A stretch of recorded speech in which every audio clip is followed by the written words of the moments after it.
जनाब प्रकाश अंबेडकर साहब है। मैं आप लोगों को जो आप वाकिफ नहीं है इससे आगाह करना चाहता हूं कि अकोला से 1962 से लेकर 1990 तक कांग्रेस पार्टी का रुकन पार्लियामेंट मुस्लिम कायद होता था। 1962 में सबसे पहले अब्दुल हक साहब वहां मुंतखब हुए, 2 बार वो मुसलसिल चुनकर आए। उसके बाद असगर हुसैन साहब मुंतखब होकर आए।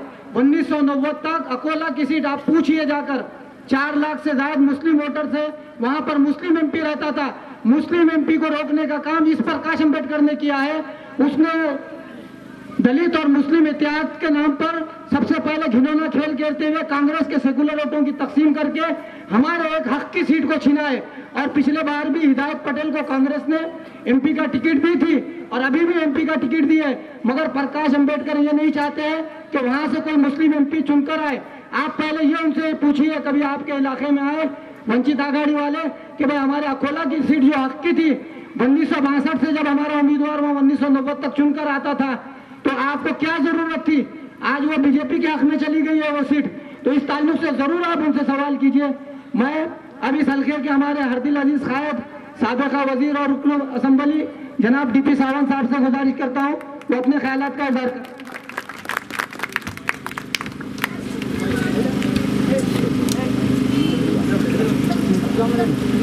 जलसे के सदर जनाब शादुल्ला भाई, आप सबसे गुफ्तगू करने जो मुंबई से हमेशा नांदेड़ आते हैं, कोई भी इलेक्शन हो, वो हमारे नेता आरिफ नसीम खान साहब, मंच पर विराजमान एडवोकेट रहमान सिद्दीकी साहब, लियाकत अंसारी साहब, स्टैंडिंग कमेटी के चेयरमैन फारूक खान साहब, आपके इस प्रभाग के मसूद अहमद खान साहब, सैयद शेर अली साहब, बाबू खान साहब, हबीब बागवान साहब, मंच पर विराजमान एडवोकेट बारी सिद्दीकी साहब, कांग्रेस के हमारे प्रवक्ता मुंतजीब साहब, खादर कुरैशी साहब, साजिद खान साहब, माइनॉरिटी के उत्तर के हमारे सदर जुबैर अहमद साहब, मंच पर विराजमान सभी मेरे साथी और उपस्थित सब भी मेरे भाइयों और दोस्तों और बुजुर्गों,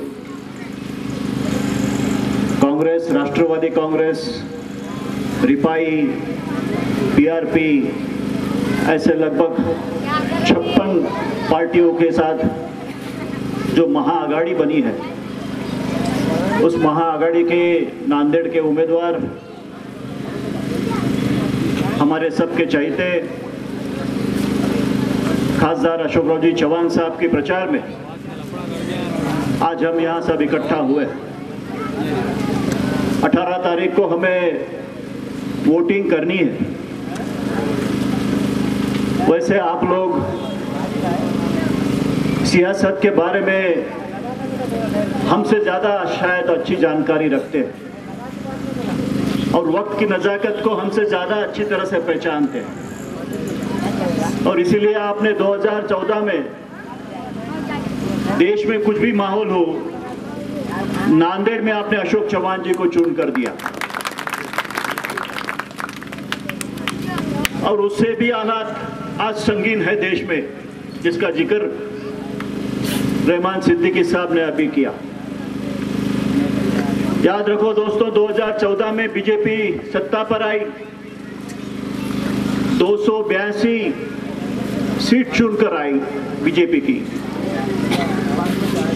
लेकिन उनको वोट कितना मिला? सिर्फ 30%। सिर्फ 30% वोट पर ये पार्टी 282 सीट लेकर चली गई। ये क्यों हुआ? क्योंकि 70% वोट जो है वो इधर उधर तितर बितर हो गए। आज हमें महाआघाड़ी बनाने का कारण ही यही है, ये लोगों का पैतरा यही है इस इलेक्शन में कि किसी हालत में बीजेपी के खिलाफ के जो वोट है वो वोट तकसीम कर दिए जाएं और बीजेपी फिर एक बार सत्ता पर आ जाए। इस तरह का उनका डाउन चल रहा है दोस्तों, और इसलिए मैं फिर एक बार आपसे कहूंगा कि 2014 में जो हुआ और ज्यादा अच्छी तरह से और बड़ी तादाद में आपको कांग्रेस को चुन के देना है, और यही रिक्वेस्ट करने हम आपके पास आए हैं दोस्तों। आपको याद होगा 2013-14 में किस तरह मोदी और शाह दोनों किस तरह लोगों को गुमराह कर रहे थे। एक तरफ तो कांग्रेस को बदनाम करके आरोपी के कटघरे में खड़ा कर दिया, कहां 2G स्कैम हुआ, कहां कोल घोटाला हुआ, और दूसरी तरफ क्या कर रहे थे, अच्छे दिन लाएंगे, सबके अकाउंट में 15 लाख डालेंगे, बाहर का पैसा लाएंगे, महंगाई कम करेंगे, 2 करोड़ रोजगार देंगे। ये सब बातें दोनों चल रही थी। एक जगह कांग्रेस को बदनाम करना, दूसरी जगह आप जो मांगेंगे वो देने को तैयार है। क्या हुआ उस आरोपों का? 2G स्कैम में सीबीआई के जज ने कहा कि ये स्कैम है ही नहीं, ये घोटाला है ही नहीं, कोई सबूत लेकर ही नहीं आया। जो घोटाला हुआ ही नहीं था, उस घोटाले को इतना बड़ा दिखा दिया कि जनता के दिल पर एक ऐसा वजन लाया गया कि कांग्रेस पार्टी बदनाम हो जाए, और उस साजिश में वो काफी हद तक सक्सेसफुल रहे। और दूसरी जगह जिस तरह से उन्होंने आश्वासन दिए, आपने देखा जाए तो मैंने गिनाया, उसमें से एक भी नहीं कुछ करे, कुछ भी नहीं कर सके, और 4.5-5 साल में कुछ नहीं हुआ।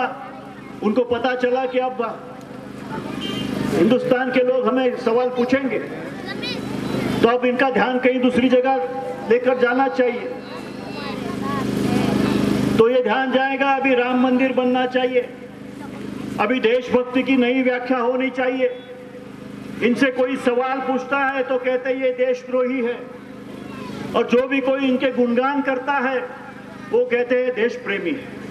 ये नई व्याख्या इन्होंने देश प्रेम की बनाई।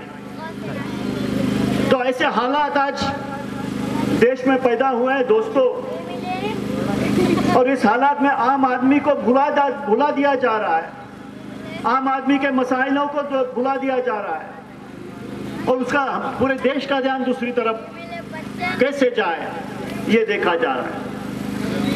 प्रधानमंत्री कहते हैं मैं चौकीदार हूं, अब चौकीदार के सामने करोड़ों रुपए लोग लेके भाग गए, ये काहे के चौकीदार? ये सवाल आपने पूछना चाहिए। वो आपके पास बीजेपी वाले वोट मांगने नहीं आएंगे, वो आ भी नहीं सकते, उनको पता है, लेकिन उनके कुछ नुमाइंदे आएंगे आपके पास कि वोट हमें दो, बीजेपी को मत दो, कांग्रेस को मत दो, हमें वोट दो। उनका जो ये है वो आपने देख लेना चाहिए किस तरह से क्यों वोट मांग रहे हो। कांग्रेस के वोट कम करना चाह रहे हो, कांग्रेस के वोट कम जितने होंगे उतने बीजेपी के वोट बढ़ेंगे, ध्यान में रखिए दोस्तों। और इसलिए इस इलेक्शन में आपको बहुत संजीदगी से सोचना पड़ेगा कि किस तरह हम वोटिंग को जाएंगे। वैसे आप अच्छी तरह से ज्यादा जानते हैं कि सरकार ने 5 साल में क्या किया। सिर्फ वादे किए, सिर्फ घोषणाएं की। मिसाल के तौर पर उनकी एक घोषणा बताता हूं, एलपीजी गैस का उन्होंने जो स्कीम निकाली, क्या नाम उस स्कीम था? उज्ज्वला। आपको पता होगा हर जगह मोदी जी के फोटो है, उज्ज्वला गैस। उस स्कीम में पहली बार जब सिलेंडर और सिगड़ी ली जाती है तब 1600 रुपए आपको दिए जाते हैं, 200 रुपए आपसे लेके 1600 रुपए बॉन्ड पेपर पर लिख कर दिए जाते हैं। सही, अगर मैं गलत हूं तो बताओ। और जब आप रिफिल के लिए जाते हैं तो उसमें से 200 हर रिफिल के वक्त कट करके दिए जाते हैं। इस देश में जितने उज्ज्वला के कनेक्शन दिए गए उसमें से फिर एक बार सिलेंडर खत्म होने के बाद 10% भी लोग वापस नहीं आए, और इतनी बड़ी एडवर्टाइजमेंट कर दी स्कीम की, सबसे फेल्योर स्कीम ये उज्ज्वला स्कीम। कहते हैं देश के हर गांव में बिजली आ गई, एक गांव में एक बल्ब भी छोटा सा जल गया तो बोलते गांव में पूरी बिजली आ गई। यानी इस तरह से लोगों को गुमराह करने का काम इन लोगों ने 5 साल में किया है। दोस्तों, बोलने को बैठे तो बहुत कुछ बोल सकते हैं, लेकिन आप आज आरिफ नसीम खान साहब को सुनने आए हैं और हम भी चाहते हैं कि आप सब उन्हें सुने, इसलिए मैं ज्यादा वक्त नहीं लूंगा। 18 तारीख को आपको वोट करना है, कांग्रेस पक्ष को करना है, अशोकराव जी चौहान साहब को करना है, लेकिन ध्यान रखो आज ही गर्मी 42 डिग्री पे पहुंच चुकी है और आपका वोट जो है, आपका हर वोटर जो है सुबह 11 से पहले बूथ तक जाना चाहिए। 11 के बाद आप गए तो वोटिंग कम होगी, धूप बहुत है, खास करके अपनी माँ बहनों को सबको सुबह 7 बजे से निकालिए और ज्यादा से ज्यादा वोटिंग आप नहीं करते तो प्रॉब्लम हो जाएगा। इसलिए मैं आपसे रिक्वेस्ट करता हूं, गुजारिश करता हूं कि आप वोटिंग ज्यादा से ज्यादा करें और कांग्रेस पार्टी को भारी अकड़ से जीत कर दे। खुदा हाफिज, जय हिंद, जय महाराष्ट्र।